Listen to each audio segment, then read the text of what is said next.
नमस्कार, आपका हमारे न्यूज चैनल UK24 न्यूज में स्वागत है। लालकुआं लकड़ी नीलामी घोटाले में 15 ठेकेदार ब्लैक लिस्ट, मुकदमा दर्ज कराने की कार्रवाई तेज। लालकुआं वन विकास निगम के डिपो संख्या 5 में लाखों रुपए की लकड़ी नीलामी घोटाले के मामले में पहले 4 कर्मचारियों पर गाज गिरी थी, जिसके बाद अब वन विकास निगम ने कर्मचारियों से मिलीभगत कर घपला करने वाले 15 ठेकेदारों को ब्लैकलिस्ट कर दिया है। साथ ही विभाग द्वारा ठेकेदारों पर मुकदमा दर्ज करने की कार्रवाई की जा रही है। पत्नी की आत्महत्या की कोशिश करने के बाद पति ने दी जान, महिला का हॉस्पिटल में चल रहा उपचार।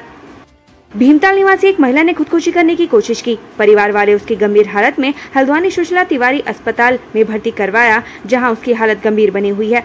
पत्नी के विषाक्त खाने से तनाव में आए पति ने भी आत्महत्या कर ली। फिलहाल पुलिस ने शव को कब्जे में लेकर पोस्टमार्टम के लिए भेज दिया है, जबकि मृतक की पत्नी जिंदगी और मौत से जूझ रही है। वहीं दोनों ने आत्मघाती कदम क्यों उठाया, इसकी पड़ताल में पुलिस लगी हुई है। रानीखेत में 4.76 करोड़ रुपए से चकाचक होंगे 2 मार्ग, विधायक ने किया सुधारीकरण कार्य का शिलान्यास। पाली नदूली और बिल्लेख हिड़ाम चापड़ सड़क के सुधारीकरण के लिए शासन ने 4.76 करोड़ रुपए की मंजूरी मिलने के बाद विधायक डॉक्टर प्रमोद नैनवाल ने डामरीकरण व सुधारीकरण कार्य का शिलान्यास किया। विधायक ने कहा कि क्षेत्र की बदहाल सड़कों को ठीक किया जाएगा, इसके लिए वह लगातार प्रयासरत है। उन्होंने कहा कि सड़कों के सुधारीकरण से लोगों को राहत मिलेगी, आवागमन में दिक्कतें कम होंगी। अब घर बैठे मोबाइल से बनाएं अपना ड्राइविंग लाइसेंस, ऐसे करें अप्लाई। अगर आप अपना ड्राइविंग लाइसेंस बनवाना चाहते हैं तो परिवहन विभाग के कार्यालय के चक्कर लगाने की जरूरत नहीं है। आप घर बैठे भी अपना DL यानी ड्राइविंग लाइसेंस बनवाने के लिए अपने मोबाइल या लैपटॉप कंप्यूटर से ऑनलाइन आवेदन कर सकते हैं। संभागीय परिवहन अधिकारी हल्द्वानी संदीप सैनी ने बताया कि परिवहन विभाग ने 18 सेवाओं को ऑनलाइन कर दिया है। उन्होंने कहा कि ड्राइविंग लाइसेंस बनवाना हो या फिर कोई लाइसेंस रिन्यूअल करवाना हो, इसके लिए आपको सिर्फ परिवहन विभाग की आधिकारिक वेबसाइट परिवहन.gov.in पर जाना होगा। उत्तराखंड बोर्ड परीक्षाओं के लिए जल्द होगा पंजीकरण, छात्र खुद करा सकेंगे रजिस्ट्रेशन, जानिए कैसे। उत्तराखंड विद्यालय शिक्षा परिषद रामनगर की ओर से छात्रों के पंजीकरण को लेकर निर्देश जारी कर दिए गए हैं। पंजीकरण की प्रक्रिया आगामी बोर्ड परीक्षा के लिए कक्षा 9वीं और 11वीं में पढ़ने वाले छात्रों के लिए शुरू किया गया है, जिसके तहत छात्र ऑनलाइन मोड में अपना पंजीकरण करा सकेंगे। व्हाइट कॉलर क्रिमिनल्स के खिलाफ होगी सख्त कार्रवाई, लगेगा गैंगस्टर एक्ट, जब्त होगी संपत्ति। उत्तराखंड में बड़े व्हाइट कॉलर क्राइम के खिलाफ देहरादून SSP अजय सिंह ने मुहिम शुरू कर दी है। SSP ने गुरुवार को अधिकारियों और थाना प्रभारियों के साथ मासिक बैठक के दौरान सख्त लहजे में कहा कि व्हाइट कॉलर क्राइम करने वाले अपराधियों के खिलाफ सख्त कार्रवाई की जाएगी। उन्होंने कहा कि नारकोटिक्स एक्ट में नशा तस्करों की संपत्ति के जब्तीकरण की कार्रवाई की जाएगी। उन्होंने निर्देश दिया कि सभी नशा तस्करों की हिस्ट्री शीट खोली जाएगी। साथ ही सभी थाना प्रभारी स्ट्रीट क्राइम्स पर विशेष फोकस करेंगे। स्ट्रीट क्राइम्स पर तत्काल संबंधित धाराओं में मुकदमा पंजीकृत किया जाएगा। ऋषिकेश में फलदार और औषधि पेड़ों पर चली आरी, मंडी समिति ने काटा चालान। ऋषिकेश में हरिद्वार रोड स्थित कोयल घाटी के निकट अखंड आश्रम में लकड़ी तस्करों ने हरे पेड़ों पर आरी चला दी है। साथ ही अनगिनत फलदार और औषधीय पेड़ों को काटकर अवैध रूप से परिवहन भी किया। इस बीच छात्र संघ की टीम ने अवैध रूप से हो रहे कटान और परिवहन को पकड़ा है। छात्र संघ के पदाधिकारी पेड़ों के कटान और परिवहन के संबंध में दस्तावेज दिखाने की मांग पर अड़े रहे, जबकि लकड़ी तस्कर किसी भी प्रकार के दस्तावेज नहीं दिखा पाने के कारण उलझते हुए नजर आए। विकासनगर में रामशरण नौटियाल के आरोपों से कांग्रेस को मिला बल, विधायक के खिलाफ खोला मोर्चा।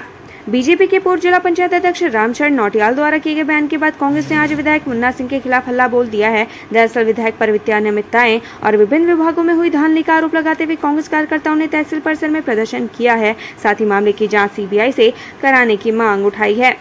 CWC की बैठक में चार्ज होकर लौटे कांग्रेस के दिग्गज, जीत के मंत्र को किया साझा। तेलंगाना के हैदराबाद में हुई CWC की बैठक के बाद प्रदेश अध्यक्ष करण महारा उत्तराखंड लौट आए हैं। इसी बीच उन्होंने बताया कि CWC की बैठक में 6 प्रस्तावों पर मुहर लगी है। साथ ही उन्होंने आगे होने वाले चुनाव को लेकर दिए गए निर्देशों के बारे में भी जानकारी दी। नैनीताल में मां नंदा सुनंदा महोत्सव की धूम, प्रतिमा के लिए लाया गया कदली वृक्ष। कुमाऊं के कुलदेवी के रूप में पूजी जाने वाली मां नंदा सुनंदा के 121वें महोत्सव का भव्य आगाज हो गया है। मां नंदा सुनंदा की प्रतिमा निर्माण के लिए हल्द्वानी की पीली कोठी क्षेत्र से 2 कदली वृक्षों को नैनीताल लाया गया। परंपराओं के अनुरूप सबसे पहले कदली वृक्षों को सुखताल क्षेत्र में ले जाया गया, जहां पर स्थानीय महिलाओं ने वृक्षों की पूजा अर्चना की। रुद्रप्रयाग में डेयरी व्यवसाय से पशुपालक हो रहे मालामाल। रोजाना 15,000 लीटर से ज्यादा दूध का हो रहा उत्पादन। जिला प्रशासन एवं दुग्ध विकास के सहयोग और मार्गदर्शन में तीनों विकास खंडों में प्रतिवर्ष नए पशुपालक दुधारू पशुओं की खरीद कर अपनी आजीविका में सुधार कर रहे हैं। नेशनल कोऑपरेटिव डेवलपमेंट कॉर्पोरेशन योजना के तहत डेयरी विकास विभाग पशुपालकों को डेयरी व्यवसाय से जोड़ रहा है। साथ ही उनको आधुनिक तकनीक और उपकरणों की जानकारी समेत ट्रेनिंग भी दी जा रही है। मौजूदा समय में जिले में विभिन्न महिला समूह एवं पशुपालक मिलकर प्रतिदिन 15,000 लीटर से ज्यादा दूध उत्पादन कर बेच रहे हैं। उत्तराखंड में डेंगू मरीजों की संख्या 1953 पहुंची। लार्वा मिलने पर आंचल डेयरी का 50,000 का चालान। उत्तराखंड में डेंगू जमकर कहर बरपा रहा है। आलम है कि डेंगू से पीड़ित लोगों की संख्या 1953 पहुंच गई है। वहीं बीते 24 घंटे के भीतर 98 लोगों में डेंगू की पुष्टि हुई है, लेकिन इसके बावजूद कई लोग लापरवाही बरत रहे हैं। ऐसी लापरवाही देहरादून में आंचल डेयरी ने बरती, जहाँ दूध के डिस्पोजल ट्रे में खुले छोड़ दिए गए, जिसमें बरसात का पानी भरा और लार्वा पनप गए। इस लापरवाही पर डेयरी का 50,000 रुपए का चालान भी किया गया। टीडीडीएम की पत्नी ने आंगनबाड़ी केंद्र में सेलिब्रेट किया बर्थडे, बच्चों के साथ काटा केक। टीडीडीएम मयूर दीक्षित की पत्नी प्रज्ञा दीक्षित ने आंगनबाड़ी केंद्र में बच्चों के साथ बर्थडे सेलिब्रेट किया, जहां उन्होंने बच्चों के साथ केक काटा और उन्हें गिफ्ट भी दिया। इस मौके पर उनके साथ खुद डीएम मयूर दीक्षित भी मौजूद रहे। उन्होंने आंगनबाड़ी केंद्र में पंजीकृत बच्चों और गर्भवती महिलाओं की जानकारी ली। बागेश्वर लोनिवि की आवासीय कॉलोनी में अवैध निर्माण से जुड़ी याचिका निस्तारित, जानिए मामला। बागेश्वर पब्लिक वर्क्स डिपार्टमेंट की कॉलोनी में अवैध निर्माण से जुड़ी याचिका को हाईकोर्ट में निस्तारित कर दिया है, जबकि अवैध निर्माण को सील किया जा चुका है। ऐसे में अगर अतिक्रमणकारियों को अपने सील सामान की जरूरत हो तो वो कोर्ट जा सकता है। भारतीय वन्यजीव संस्थान ने 3 साल बाद हुई संगोष्ठी, कई शोध हुए सार्वजनिक। भारतीय वन्यजीव संस्थान में आज कई शोध के कार्यों को एक संगोष्ठी के दौरान सार्वजनिक किया गया। इस दौरान कई विशेषज्ञों ने अपने शोध के बारे में बताते हुए अब तक हुए कार्यों को भी विस्तृत जानकारी दी। इस मौके पर भारतीय वन्यजीव संस्थान समेत दूसरे विभिन्न संस्थानों के अधिकारियों समेत कई रिसर्चर भी संगोष्ठी में मौजूद रहे। कॉर्बेट में बड़ा भ्रमण शुल्क, विरोध में उतरे जिप्सी चालक और गाइड, निदेशक का किया घेराव। रामनगर कॉर्बेट नेशनल पार्क में भ्रमण शुल्क को 3 गुना तक बढ़ा दिया गया है, जिसके विरोध में आज जिप्सी चालकों और गाइडों ने निदेशक का घेराव किया। इस दौरान जिप्सी चालकों ने भ्रमण दरों को कम करने की मांग उठाई। पिथौरागढ़ पुलिस ने झारखंड से साइबर अपराधी कमुआ को किया गिरफ्तार, 2 साल से था फरार। लाखों रुपए की ऑनलाइन धोखाधड़ी के मामले में लंबे समय से फरार चले 25,000 के इनामी साइबर अपराधी को पिथौरागढ़ पुलिस ने गिरिडीह झारखंड से गिरफ्तार किया है। एसपी पिथौरागढ़ लोकेश्वर सिंह ने बताया कि शिकायतकर्ता भुवन चंद्र पांडे निवासी सिनेमा लाइन पिथौरागढ़ द्वारा पिथौरागढ़ कोतवाली में साइबर फ्रॉड की तहरीर दी गई थी। बागेश्वर नाबालिग रेप केस, कोर्ट ने युवती समेत 2 लोगों को सुनाई 20 साल की सजा, एक को 5 साल कैद, 2 नाबालिगों का चल रहा ट्रायल। उत्तराखंड के बागेश्वर जिले में नाबालिग लड़की के अपहरण और रेप केस में कोर्ट ने बड़ा फैसला सुनाया है। कोर्ट ने युवती समेत 3 लोगों को दोषी पाते हुए सजा सुनाई है। इस केस में 2 नाबालिग भी शामिल थे, जिनका भी ट्रायल चल रहा है। तमंचा लेकर घूम रहा था युवक, पुलिस ने पकड़कर सलाखों के पीछे भेजा। हरिद्वार जिले के लक्सर में एक युवक को पुलिस ने दबोचा है, जिसके पास से तमंचा और जिंदा कारतूस बरामद हुआ है, जिसे पुलिस ने कोर्ट में पेश कर सलाखों के पीछे भेज दिया है। आरोपी पर पहले से ही कई मुकदमे दर्ज हैं। रामनगर की सरकारी हॉस्पिटल को पीपीपी मोड से हटाने की मांग, लोगों ने दिया धरना। सरकारी अस्पताल की बदहाल स्वास्थ्य सुविधाओं को लेकर लोगों ने अस्पताल के बाहर धरना प्रदर्शन किया। साथ ही अस्पताल को जल्दी पीपीपी मोड से हटाने पर उग्र आंदोलन की चेतावनी दी है।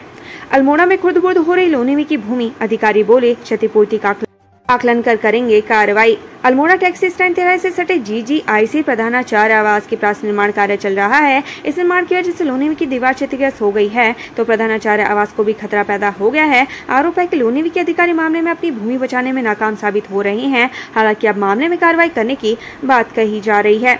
देहरादून में स्पा सेंटर की आड़ में देह व्यापार, महिला मैनेजर समेत 2 गिरफ्तार, मालिक की तलाश जारी।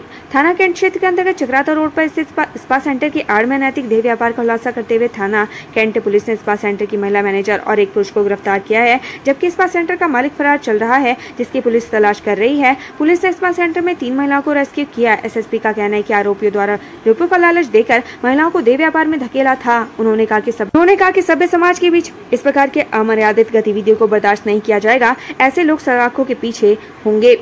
एसएसपी के अल्टीमेटम के बाद पुलिस ने 12 घंटे में किया लूट का खुलासा, 3 आरोपियों को किया गिरफ्तार।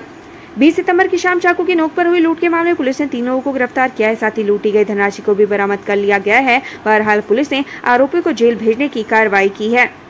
यूट्यूब वीडियो लाइक करने से पैसे कमाने के नाम पर करोड़ों की धोखाधड़ी, 2 आरोपी राजस्थान से गिरफ्तार। साइबर क्राइम पुलिस ने यूट्यूब वीडियो को लाइक और सब्सक्राइब कर जल्दी पैसे कमाने का लालच देकर 2 करोड़ की धोखाधड़ी करने वाले गिरोह का पर्दाफाश किया है। साथ ही क्रिप्टो में लेन देन के माध्यम से धोखाधड़ी करने वाले 2 आरोपियों को राजस्थान जाकर चिन्हित करके मुकदमा पंजीकृत किया है।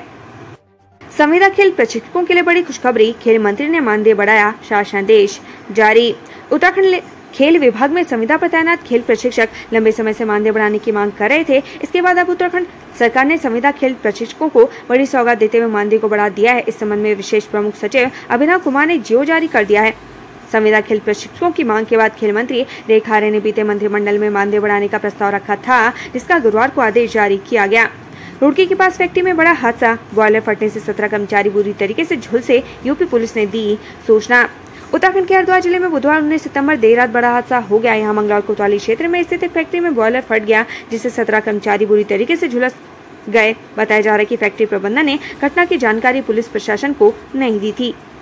महिला आरक्षण बिल पास होने पर पीएम मोदी ने महिला सांसदों संग यूं मनाया जश्न। राज्यसभा से महिला आरक्षण बिल पास हो गया है। इससे पहले लोकसभा में भी इस बिल को सर्वसम्मति से पास कराया गया था। अब इस बिल को राष्ट्रपति के पास मंजूरी के लिए भेजा जाएगा, उसके बाद यह कानून बन जाएगा। गुरुवार को राज्यसभा में महिला आरक्षण बिल पास होने के बाद जश्न का माहौल दिखाई पड़ा। सभी महिला सांसद इस बिल के पास होने से काफी खुश थी। वहीं जब पीएम मोदी नई संसद से बाहर आए तो महिला सांसदों ने उनका अभिवादन किया और नारे भी लगाए।